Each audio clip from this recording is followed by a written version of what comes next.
سورہ فاتحہ کے بعد اگر آپ فوراً رکوع میں چلے گئے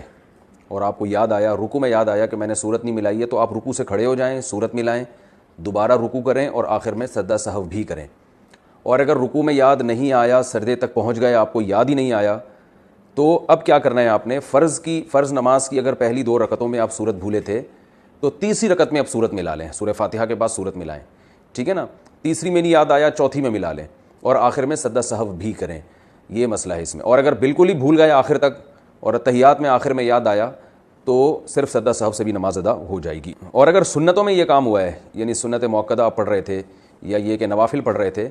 تو اس میں تو چونکہ ہر رکعت میں صورت ملانا واجب ہے، فرائض میں تو چلیں پہلی میں نہیں ملی تو تیسری میں ملا لی، لیکن سجدہ سہو پھر بھی کرنا پڑے گا۔ تو یہاں بھی یہ ہے کہ سنتیں اگر آپ پڑھ رہے تھے اس میں صورت ملانا بھول گئے تو رکوع میں یاد آیا تو کھڑے ہو کر صورت ملائیں، دوبارہ رکوع کریں، سجدہ سہو کریں، رکوع میں یاد نہیں آیا تو اب بس گئی صورت، اب آخر میں صرف سجدہ سہو کر لیں، نماز انشاءاللہ ہو جائے۔